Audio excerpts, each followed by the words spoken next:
여러분 안녕하세요. 모두 일주일 동안 잘 지냈죠? 오늘은 국궁과 양궁의 그 용어하고 그리고 장비의 어떤 특징과 그 차이점을 알아보도록 하겠습니다.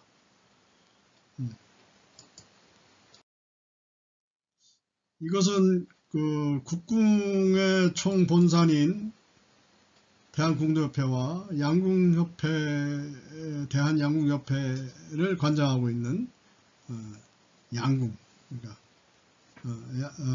하는 그 연역을 표시해 놓은 것입니다. 여기 보시면 1928년에 조선구술연구회, 1922년에 조선구술연구회, 이렇게 연도는 다르지만 조선구술연구회로부터 창립됐다고 이렇게 연역에 적고 있습니다.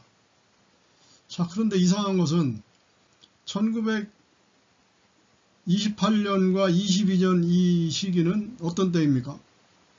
일제강점기 때죠. 그러면 일제강점기 때 대한양궁협회가 있었다? 이것을 여러분들 이해할 수 있겠습니까? 근데 이게 사실은 1928년에는 조선궁술연구회가 있었고 조선궁도회로 바뀌었고 조선궁도협회로 이제 46년이니까 이제 광복 후에죠. 조선궁도협회로 바뀌었다가 1948년 대한민국이 성립이 되면서 대한궁도협회로 바뀌었다 라고 하는 것이 대한궁도협회의 연역입니다. 그런데 대한양궁협회도 똑같이 이렇게 똑같다고 얘기를 하는 것이죠. 자, 이것이 무슨 얘기냐면 여기서 좀 더 이제 이 내용을 쉽게 이해할 수 있는 부분이 뭐냐면 여기에 1962년에 대한궁도협회 규약 개정 양궁 종목 삽입 이렇게 됐단 말이죠. 그러니까 대한궁도협회에서 규약을 개정해서 양궁이라는 종목을 여기다가 끼워넣었다. 대한궁도협회에 끼워넣었다라는 얘기잖아요. 그렇죠? 때문에 이것은 결과적으로 이런 그 비하인드 스토리가 있는 것입니다. 뭐냐면 1963년에 국제궁도연맹에 대한궁도협회가 가입을 하게 됩니다. 여기도 똑같이 써놓긴 했지만 이때도 대한양궁협회라는 건 없었을 때니까 하면서 그 이전에 그 궁도연맹 가입하기 전에 62년에 대한궁도협회의 규약을 개정을 하고 양궁 종목을 넣고 우리가 양궁 종목이 여기 있으니 우리도 국제궁도연맹에 가입을 하게 해줘라 라고 제기를 해서 대만과 일본의 추천을 받아가지고 국제궁도연맹에 1963년 7월 27일 가입을 하게 되는 것이죠. 이것은 그 1961년 그 혁명으로 정권을 잡은 박정희 정부에서 북한이 1962년에 국제궁도연맹에 먼저 가입을 했는데 그렇다면 우리도 여기에 가입을 해야 되는 거 아니겠냐, 서둘러라, 이러한 어떤 독촉 권유를 받고 대한궁도협회가 움직여서 이렇게 63년에 국제궁도연맹에 가입을 하게 되는 것입니다. 그리고 이 1963년부터 여기 보시는 1983년 3월 4일 대한양궁협회 창립입니다. 자, 20년 동안 63년부터 83년 20년 동안을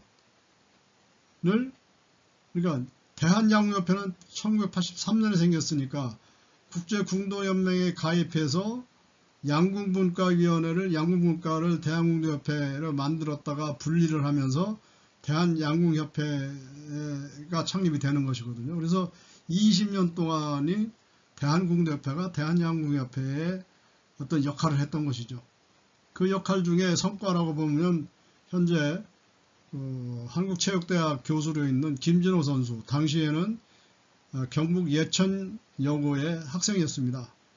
제30회 베를린 국제 궁도 선수권 대회에 출전을 해서 개인 종목인 5가지 종목에서 우승을 하게 돼서 5관왕이 돼서 금이 환영을 합니다. 그래서 김포공항부터 카퍼레이드를 하고 하는 그런 장면 사진들이 아직도 남아 있는데, 근데 이런 것들이 성과라면 성과일 수 있고, 이외에도 이런 선수들을 가르쳤던 지도자들, 이런 사람들을, 양궁에 관련된 사람들을 20년 동안 대한궁대협회가 지원을 하고 키워낸 것이죠. 그래서 결국엔 이건 무슨 얘기를 뜻하냐면, 결과적으로 한국 양궁의 성공 신화, 올림픽 8연패를 한 한국 양궁의 성공 신화는 대한궁도협회의 어떤 역할이 분명히 작용을 했던 것이라고 할 수 있는 것입니다.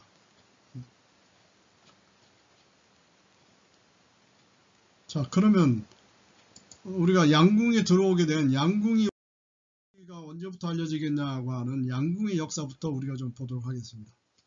자, 여기 등장하는 인물이 고 석봉근 선생입니다. 석봉근 선생은 당시 서울의 그 수도여자 중학교의 체육 교사였습니다.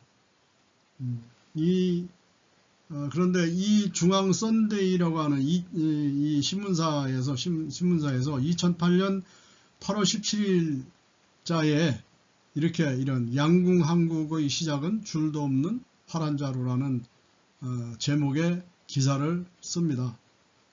그래서 이 기사에 보면 여기에 1959년 서울 청계천 이라고 이게 나오는데, 이게 지금은 사라진 동대문 운동장이라고 그러죠.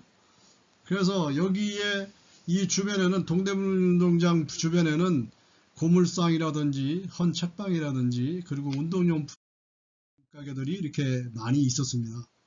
그래서 결과적으로 여기에서 이 석봉근 선생이 그 고물상 앞에서 양궁을 이렇게 현도 안 걸린 양궁을 바라다보고 있는 것이, 그리고 그것을 사가지고 구해가지고 양궁을 쏘기 시작한 것이 한국 양궁의 최초의 시작이었다라고 이렇게 소개를 하고 있는 것입니다. 이게 이제 그 동대문 야구장과 동대문 운동장이 있었던 예전의 모습인데요. 여기 동대문 운동장은 본래 조선시대에는 군인 양성소 지역이었습니다. 그래서 당시에 이제 훈련도감의 분영이었던 하도감이 있었던 곳인데, 일제강점기에 들어가면서 여기를 그 군사훈련장을 폐쇄를 시키고 이렇게 운동장을 만듭니다. 운동장을 만들어서, 이때는 이제 그 서울을 경성이라고, 일제강점기 때는 경성을 했기 때문에 그 경성운동장이라고 했었죠. 그래서 광복 후에는 서울운동장으로 또 바뀝니다. 그리고 1985년에는 동대문 운동장으로 다시 바꾸게 되고, 그리고 이것이 현재 그 서울시장 보궐선거에 나와 있는 오세훈 야당 대표가 당시에 서울시장이었을 때 동대문 플라자를 만들겠다고 공약을 하고, 그걸 실천하기 위해서 결과적으로 2007년 12월 19일 날 이 동대문 운동장은 철거를 하게 됩니다. 자, 여기에 보이는 이것은 동대문 플라자하고 여기 동대문 역사문화공원입니다. 그래서 이렇게 이제 그 현대식 건물로 이렇게 예전에 조선시대 훈련원터가 이렇게 바뀌게 된 것이죠. 운동장이. 그래서 이제 이것은, 이 건물의 그 디자인은 이라크 태생의 영국의 건축가 자하 하디드가 디자인을 한 것이라고 그래요. 이 밑에는 지하철 2호, 4호, 5호선이 지나기 때문에 여기에 이런 역사문화 공간을 방문하는 관광객들이 굉장히 많다고 합니다. 여러분들도 시간 있으면 한번 좀 들려보는 것도 괜찮을 거라고 생각합니다.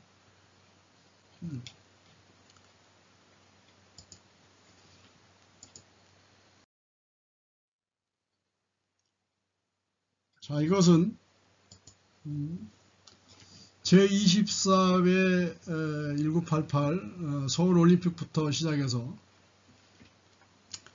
31회 브라질 리오자네이루 리오올림픽까지의 챔피언이었던 우리 한국의 여자 선수들 단체전 여자 선수들 명단 이름이 쭉 나와 있습니다. 개최됐던 도시와 나라 이렇게 되어 있는데, 이 중에서 주목할 만한 것은 결국엔 경기 방식입니다. 그랜드 피타 방식하고 올림픽 라운드, 그리고 여기 지금 가려서 안 보이는데 세트 라운드가 이렇게 세 가지로가 있습니다. 자, 24회 때 서울올림픽에서 그 남녀 양궁이 모두 금메달을 차지합니다. 물론 이제 그 우리나라에서 열렸던 올림픽이기 때문에 어떤 이점이 있었겠지만은 그것은 분명히 실력에 의한 것이었는데, 그러니까 이 양궁 이 올림픽 위원회에서는 경기위원회에서 경기 규칙을 바꿉니다. 올림픽 라운드로. 그런데 이제 그랜드 피타 방식이라는 것은 두 팀이 붙어가지고 지는 팀이 떨어지고 하면 가는 그 요즘에 이제 보통 그 흔히 볼 수 있는 그런 토너먼트 방식입니다. 근데 이것을 바꿉니다. 뉴 올림픽 피타 라운드라고 해가지고 바꾸는데, 이것은 예선전 오픈 라운드를 이틀 동안을 해서 32강을 뽑습니다. 32강을 뽑아가지고 다음에 16강 진출하는 것은 1등한 팀과 32등한 팀을 한 팀으로 붙게 만들고 2등과 31등, 3등과 30등 이런 식으로 성적이 우수한 팀과 성적을 내지 못한 팀을 이렇게 경쟁을 시키는 식으로 이렇게 나가는 것이죠. 그러다 보면은 16등과 17등이 이제 마지막으로 경기를 하게 되는 이런 방식입니다. 그래서 이것을 8강까지 계속 하는데, 우리 올림픽 그러니까 양궁 경기에서는 30m, 50m, 70m, 90m를 사거리를 쏩니다. 그런데 여기서 올림픽 라운드에서는 70m만을 사용을 해서 이렇게 하는 것이죠. 그래서 6발씩, 그러니까 6발씩을 쏩니다. 이제 이런 방식으로 바꿨는데 계속해서 우리 한국 선수들이 계속해서 우승을 하게 됩니다. 그러니까 30회 런던 올림픽 때 결과적으로 세트 라운드로 바꾸게 됩니다. 그러니까 한 세트를 그 6발 쏘는 걸 한 세트로 해가지고 16강까지는 3세트, 그러니까 18발을 쏘고 8강부터 결승까지는 6세트, 총 36발을 쏘는 그런 경기 방식입니다.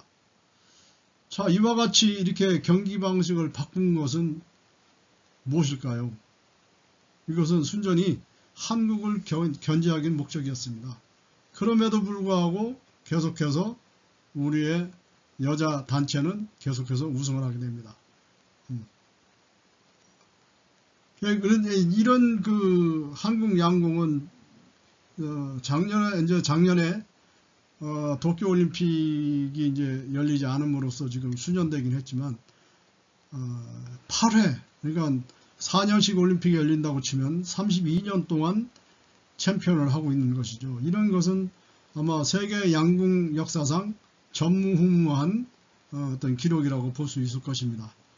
그런데 여기에는 물론 이제 선수들이 그 경기 방식이 바뀐 거에 적응을 하고 고된 훈련과 뭐 이 선수들 훈련하는 거 보면은 면벽이라고 해서 이 벽을 앞에 놓고 눈을 감고 좌선도 하고, 그리고 밤에 공동묘지에 가서 극기 훈련도 하고, 이런 온갖 고난을 다 겪어낸 것도 물론 선수들의 지도자들의 그런 역할도 있겠지만, 그러나 근본적으로는 우리 민족의, 우리가 동이민족이라고 하지 않습니까? 이런 것이 그런 발현이 아닌가, 그 특질이, 우리 내재된 특질이 발현된 것이 아닌가라고 봅니다. 그래서 다음에 여기에 대한 설명을 하도록 하겠습니다. 다음은 우리 국궁과 양궁 장비의 특성과 차이점입니다. 여기 보시면 이와 같이 양궁과 우리 활 각궁이 있습니다. 양궁은 보시다시피 이렇게 여러 가지 보조기구들이 달려 있고 이렇게 도르래까지 있고요. 뭐 여기는 보면은 조준경까지 있습니다. 조준경까지. 그래서 엑스텐까지 맞추는 정밀한 활쏘기를 할 수가 있습니다. 대신에 우리는 이렇게 뭐 아무것도 이렇게 보조기구가 달려있지는 않습니다. 물론 여기 3.3회라 하는 부분에 충격 완화 장치가 속에 들어있어서 그것을 언젠가 설명을 할 기회가 있을 텐데 그러한 것들은 있을지 몰라도 이렇게 겉으로 보이는 이런 그 보조기구는 전혀 없는 상태입니다. 또한 이렇게 이 양궁은 이렇게 현이 걸려 있습니다. 늘 걸어놔도 문제가 전혀 없는데 우리 활은 이렇게 쏠 때는 걸어놨다가 쏘지 않을 때는 이렇게 풀어서 여기 현입니다. 풀어서 풀게 되면 이렇게 오므라듭니다. 이렇게 동그랗게 오므라드는데 이 풀어가지고 점화장이라고 하는 그러니까 습기를 제거하기 위한 상자에다가 보관을 하게 됩니다. 점화장에는 이제 등 같은 거를 백열 전구 같은 걸 켜놔서 안에 그 열기로 인해서 습기를 제거해 놓으면 이게 습기가 없는 그런 상태에서 활을 놔두게 되면 활에 배였던 습기가 빠져나가게 되는 것이죠. 우리가 이제 축축한 옷을 입는 거와 바싹 말려 보송보송한 옷을 입는 거하고의 차이점 느끼는 것과 마찬가지로 우리 활은 그렇게 습기를 빼줘야만 다음에 또 쏘고 쏠 때의 활의 성능이 줄어들지 않고 계속 유지가 되는 그런 특성을 가지고 있습니다. 천연 소재로 만들어져 있기 때문에 이렇게 어떤 첨단 소재의 활이 아니고 이렇게 천연 소재로 되어 있기 때문에 그러한 특성을 가지고 있는 것이죠. 그래서 다식을 펴서 이렇게 활을 만들기 위해서는 이와 같이 이 궁틀이라고 궁창이라고 궁틀이라고 하는데 여기에 이렇게 꼬부라진 게 도지개라고 합니다. 묶어놓은 거 보이시죠? 도지개를 이렇게 여기다가 묶어서 궁틀에다 눌러가지고 건담을 이쪽까지 걸어가지고 걸어서 뒤집은 다음에 이렇게 됐던 거를 이렇게 뒤집은 다음에 현을 걸어서 이렇게 활을 만들게 되는 거죠. 그리고는 그렇게 해서 끝이냐? 그게 아닙니다. 활의 균형이 여기 줌통을 중심으로 이쪽과 이쪽의 균형이 맞지 않으면 활이 한쪽으로 쏠려서 그냥 훌떡 뒤집어지기 때문에 그것을 균형을 맞추는 작업을 이렇게 골로에다가 불을 보여가면서 불을 쬐가면서 균형을 맞추는 그런 작업을 하게 됩니다. 그래서 이 활은 아무나 쏠 수가 없고 이런 거를 할 수 있는 사람, 그러니까 우리같이 고단자라든지 명궁이라고 불리는 명궁 칭호를 받은 사람들은 이게 쓰고 일반인들은 잘 쓰지를 않습니다. 그래서 이렇게 뜨겁게 만들었기 때문에 움직이지 않도록 이렇게 궁대로 이렇게 묶어서 한동안 활이 식을 때까지 이 겉표면이 여기다가 골로로 불을 보였기 때문에 이것이 식을 때까지 이렇게 놔뒀다가 궁대를 풀어서 사용을 하게 되는 것이죠. 그래서 우리 이제 그 고단자들이 이 각궁과 대나무 화살을 쏘게 되어 있는데 이것은 전통 보존이라는 고단자들만이라도 전통을 보존하기 위해서 각궁과 대나무 화살을 쏘아야 된다라고 하는 대한궁도협회의 규정에 따라서 이것을 시행을 하고 있는 형편입니다. 그래서 여기에 국궁과 양궁의 이 장기적인 특별함은 결국은 이렇게 이와 같이 현을 걸어놓고 보조기구가 달리고 되어 있는 이런 활과 천연 소재로 되어 있어서 마음대로 움직이기 때문에 묶어야 되고 그리고 올릴 때는 이렇게 궁틀이라고 하는 데서 이렇게 휘는 이런 작업, 골로에 불을 쬐서 균형을 맞추는 작업 이런 것들이 필요한 것이 큰 차이점이라고 볼 수가 있습니다.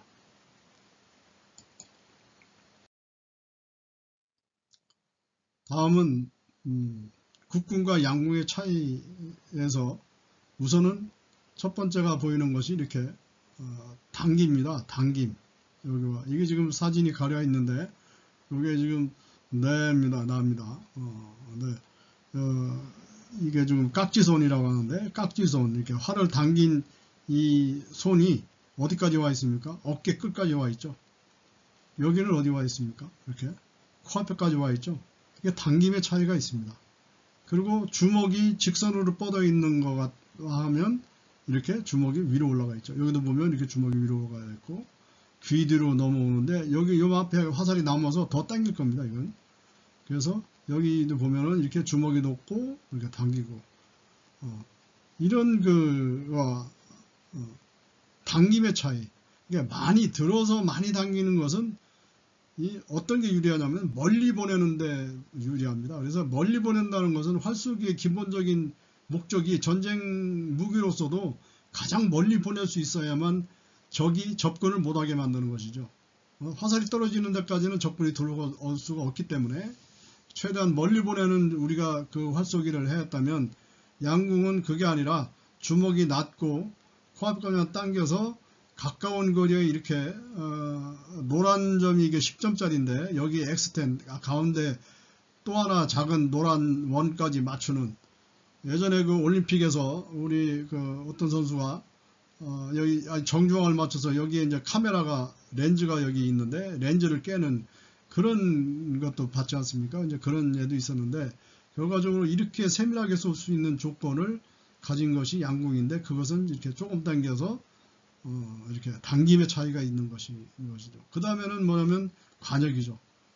여기 좀 전에 얘기했지만 1점부터 10점까지의 점수가 이렇게 구분이 되어 있습니다. 그래서 맞는 부분대로 점수로 채점을 해서 그러니까 화살이 꽂히는 관역이 되겠죠. 근데 우리는 여기 가로가 2m고 세로가 2m 66입니다. 그리고 여기는 화살이 꽂히는 게 아니라 예전에는 이제 꽂혔지만은 지금은 여기 고무판을 대서 막부 튀어나옵니다.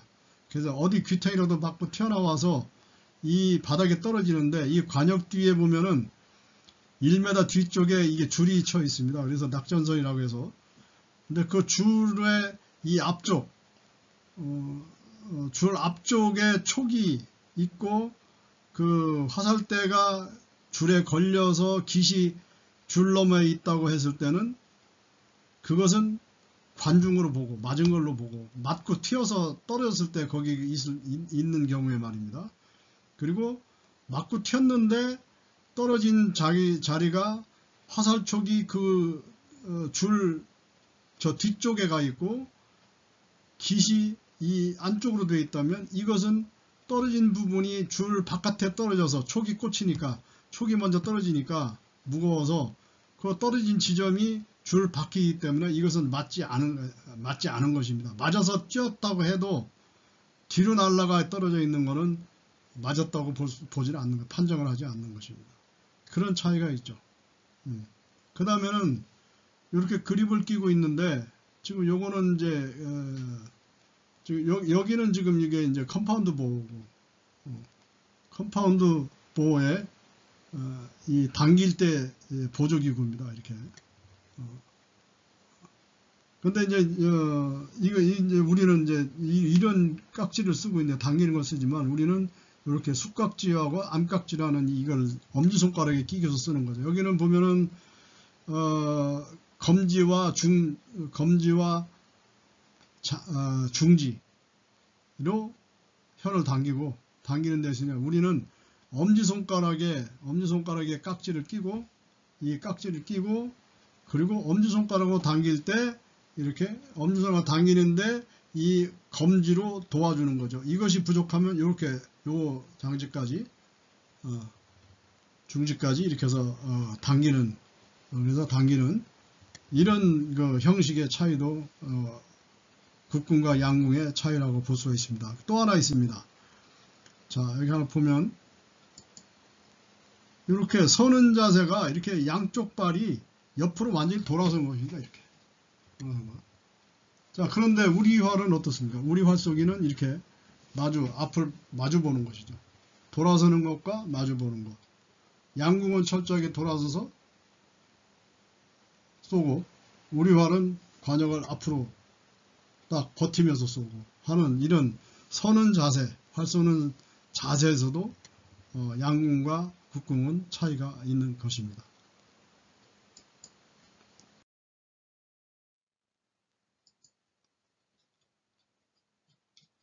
다음은 뭐랄까요? 한국 양궁이 세계 제일인 까닭은 뭘까? 그렇다면 한국 양궁이 어떻게 해서 올림픽 양궁 여자단체에서 8연패라고 하는, 그리고 이것뿐이 아니고 금메달, 은메달, 동메달을 해서 무려 30개의 메달을 획득을 하는데, 그동안 올림픽에서 따온 메달이 30개가 됩니다. 근데 이런 것들은 도대체 무슨 까닭일까? 이것을 한번 알아보도록 하겠습니다. 자, 한자가 나오니까 좀 어렵게 보이죠? 그러나 이 한자, 이거는 이제 그 문헌에 있는 기록이기 때문에 그대로 인용을 한 것입니다.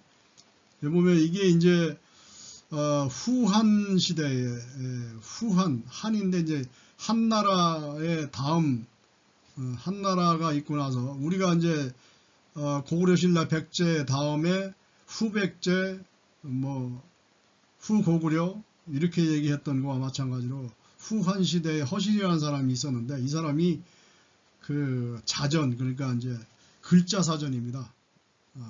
설문해자라고 하는 글자 사전을 참 평생의 업적으로 남겼습니다. 그래서 거기 보면은 이 글자 하나하나를 그 뜻을 풀이하고 그렇게 해놓은 사전인데, 여기에 보면은 이는 동방지인야, 동방의 사람이다, 동방 사람이다,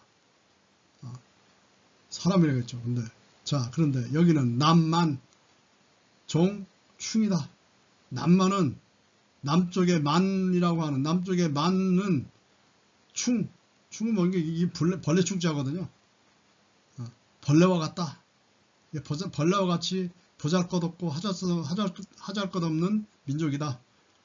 자, 북적 종견입니다. 북쪽에 있는 이 적은 개 같다. 그리고 이 서융 종양이에요. 서쪽의 융은 양과 같다. 오직 동쪽의 이족은 크고, 크다는 것은 군자 같고 그런 대인이다. 이렇게 설문해자에 설명을 하고 있는 것입니다. 자, 그래서 이거를 이렇게 좀 더 자세히 보면, 적일 경우 이거는 또 역자인데, 이건 겨드랑이를 뜻하는 글자입니다. 그래서 겨드랑이 옆에 개견자, 개가 있습니다. 그래서 이 중원에 가까이, 겨드랑이는 가깝잖아요, 몸에서.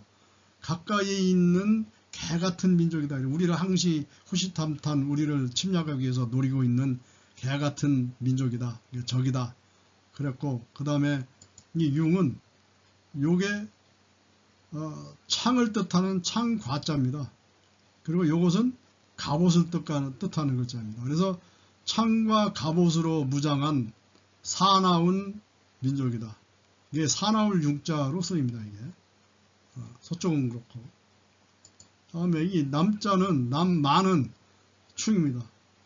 그래서 이게 벌레가 3마리나 있죠. 이게 벌레 같은 민족인데, 우리는 이렇게 동이, 쪽은 대와 궁이 합찬 이자다. 그래서 보통 이제 이걸 가지고 어떤 사람들은 대를 큰 대자로 설명을 해서 큰 활을 잘 쏘는 민족이라고 하는데, 이것은 잘못입니다. 대자는, 한자는 표의 문자이기 때문에 한 가지 글자가 하나의 글자로만 쓰는 것이 아니라 여러 가지 글자를 가지고 있습니다. 왜냐하면 합쳐져 있는, 서로 이렇게 합쳐진 글자이기 때문에, 여기가 이렇게 본 듯이 합쳐진 글자고, 여기서도 대화궁이 합친 건데, 결국은 이것은, 대자는 사전적 의미에서 잘한다는 뜻도 가지고 있습니다. 따라서 활을 잘한다? 그러면 활을 잘 쏜다. 그런 뜻 아니겠나요? 때문에 활을 잘 쏘는 민족이다. 이것은 조선 선조 때 조선 중기 학자인 범의 유조인이 이런 말을 했습니다.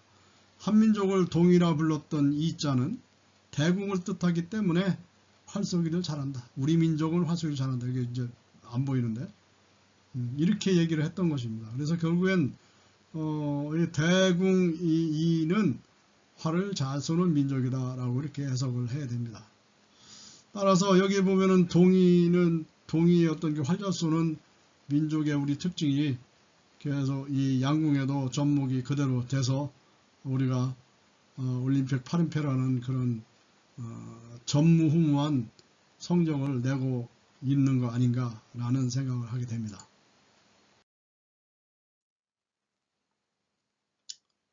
자, 오늘은 국궁과 양궁의 용어적 특성과 장비의 특성 등을 알아봤습니다. 그런데 오늘은 양궁을 위주로 봤기 때문에 다음 시간에는 국궁을 위주로 국궁에 관한 내용들을 살펴보도록 하겠습니다. 여러분 고생하셨습니다. 다음 주에도 건강한 모습으로 다시 만나길 바랍니다. 여러분 감사합니다.